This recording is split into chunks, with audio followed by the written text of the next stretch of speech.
From the Gert Boyle studio at OPB, this is Think Out Loud. I'm Dave Miller. The one-person play Death of a Drag Queen takes place on the 60th birthday of Creme P. Brulee. Her water has been shut off, an eviction notice is on her door, and the friends she thinks or hopes will take her out to celebrate keep pushing back their arrival. Inspired by Arthur Miller's Death of a Salesman, the play follows Creme as she grapples with her own fading relevance and mortality. It premiered at Portland's Echo Theatre last December. It's coming to Triangle Productions for a 2-weekend run starting July 11th. The playwright Sean Brown joins us now. It's great to have you on the show. Hi, thanks. Thanks for having me. So I mentioned this play's kind of spiritual precursor is Death of a Salesman. What speaks to you? What spoke to you about that play? Well, it's the story of the everyman and consumerism. And I write stories about people who tell themselves stories, as we all do. We all tell ourselves stories. We all create ourselves, and it's how we get up in the morning, go to work, pay the bills. Sometimes those constructions fail. Sometimes reality cracks. And sometimes they don't. Sometimes we just continue on, and we never even get an opportunity to spend time with ourselves because the stories that we've told are and the constructions that we've created to create ourselves are so very successful. And that's kind of a tragedy in itself. But in this particular case, this person, this Creme P. Brulee, Miss Creme P. Brulee, she has created herself through a lifetime of performance. And the story is the same for everyone, as we all create ourselves. What happens, though, in Creme's case, when the show's over? You're talking in universals here. Yes. Talking about the stories that we all create about ourselves and if they crumble or not. But in Creme's case, the specifics are important. They are. She's a drag queen. What attracted you to a story about a drag queen? Well, the obvious visibility of this particular kind of construction was an offer I couldn't refuse. Drag is just a fascinating and beautiful form of self-expression, and I felt that it really folded into the story that I was extracting in a way from Arthur Miller, in the sense of the everyman. Of course, a drag queen is not the everyman, but in a way, it is. She is the everyman. One big difference is that a salesman, whether in the 1950s or now, they're not regularly vilified. They're not the objects of fear or hate or fascination or celebration. There's all kinds of ways that in American society we treat drag queens. That's true. That we don't treat salesmen. How much did the political valence of drag interest you? Well, I tried to avoid that as much as possible in the actual play itself. It is, of course, something that can't be avoided when performing publicly, because drag is very polarizing. And the character of Creme, I think in the process of writing Creme, it surprised me very much how this character that represents to so many people these days something that is in stark contrast to the humanity and the courage and the dignity and the honesty that this character demanded, and that Creme lives her life, and millions of people like Creme live their lives in this way. I want to turn to some of the dramatic pieces of this, the performance pieces of this for your actual production. Sure.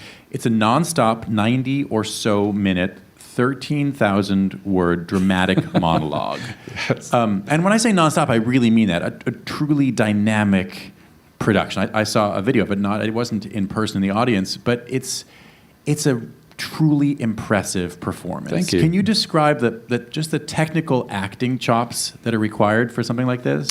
Sean Marlowe stars as Creme P. Brulee. Sean is somebody that I've known for many, many years. Although as the stories we tell ourselves, life has taken us both in very different directions. But I reconnected with Sean about 10 years ago for a film that I was doing called Strictly Professional. And in this film, I hired Sean to play the character without comment of Gloria. We don't know what Gloria is, but Gloria has a hairy chest. And like the other characters, Gloria is off on a particular mission. And so I enjoyed working with Sean so much that I brought Sean back for my last film, which is called Christmas Freak. And it's all about Sean. He was just such an incredible talent to work with.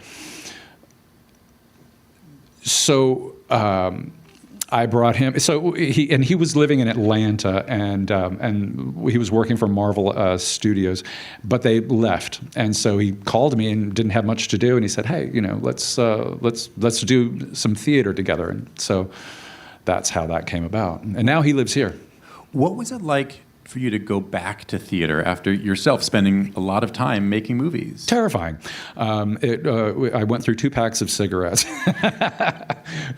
I'm a non-smoker, but I did smoke some cigarettes. It was a lot of fun though. It's so immediate and so ephemeral, and what is brilliant or horrible right at that particular moment immediately disappears and doesn't ever come back. And it's how often do you think that as a director and playwright, the things that you are saying are terrible? How often do you think the audience notices those?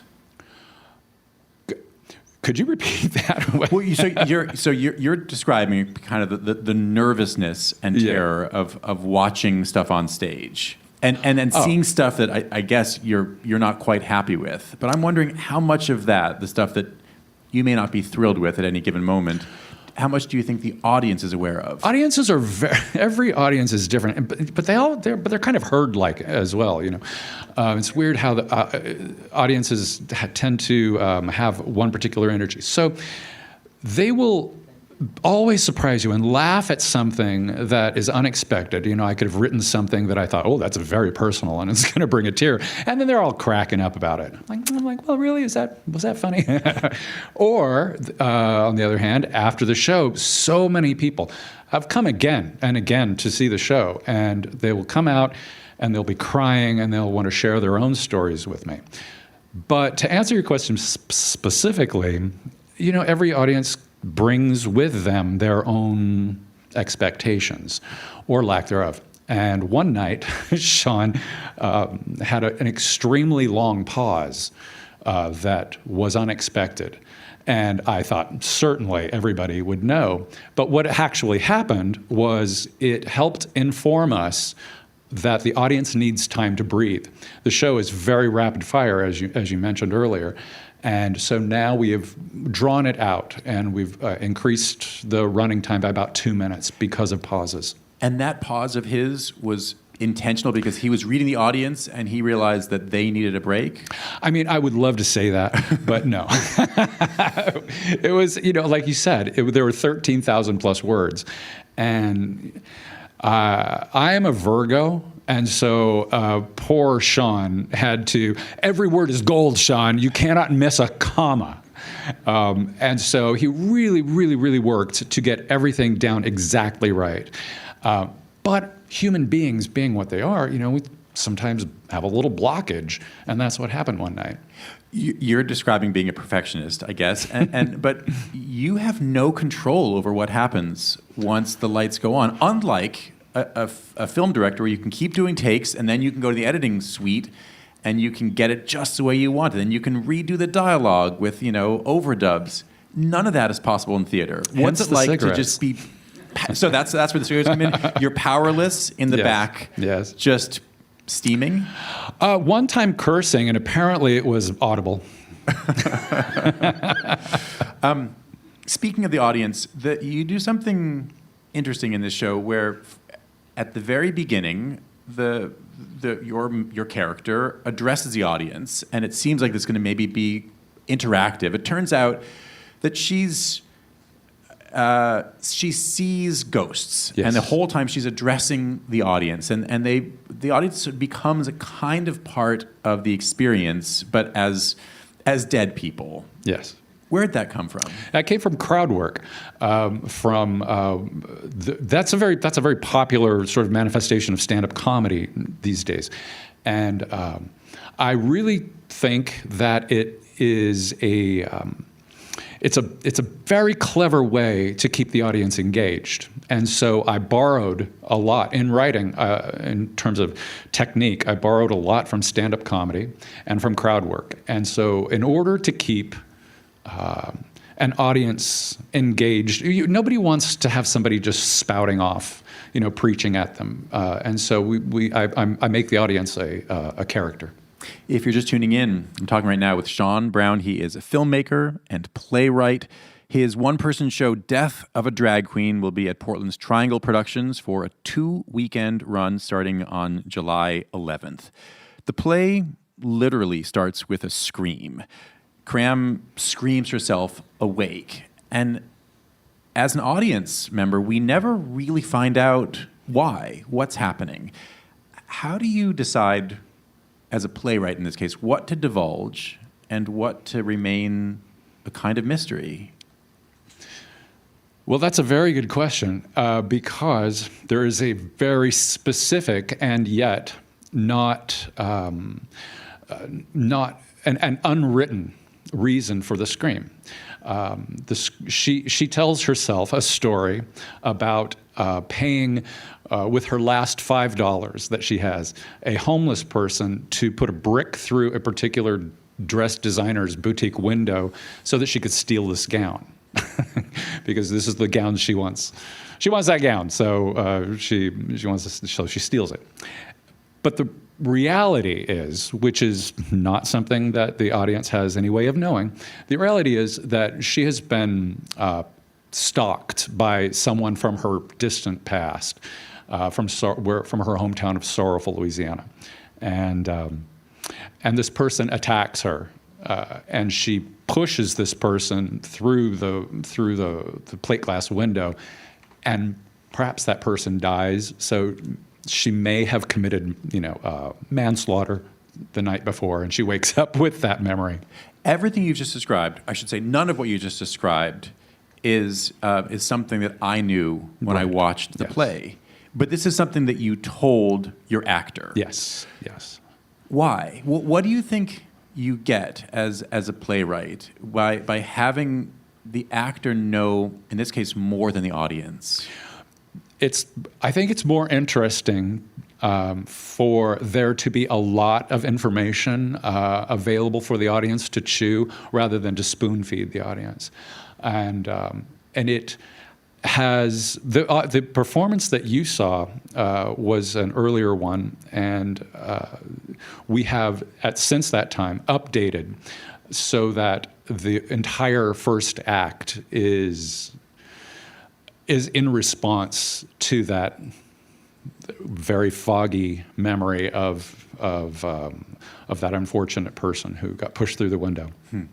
One of the big themes of the play is just the merciless march of time. At one point, Cram says, "There's no middle ground for gays and drag queens. You're hot, then you're not." Do you believe that? Well, at 60 something, yeah, I guess I do. About the age of your character. I'm about the age of Cram, a little older. So I've survived that. How are you navigating getting older? Oh, actually, I love it. I've had life, as we know, is in various stages and phases, and this phase of my life has just so far been spectacular. I'm really enjoying getting older, and I just visited. I just came back yesterday from California, Southern California, where I grew up, and I was there at my hometown attending the opening of a time capsule that I what my class put in the ground 50 years ago for the bicentennial. Wow. And so I ran into a lot of my old friends, and in particular one who I stayed with for a couple of days, and we have now known each other for half a century, and the people we were then are still the people we are, but we're better in many cases, and better. Just we're content. We don't have the anxiety of youth, but there's still, we still got a couple of miles in us.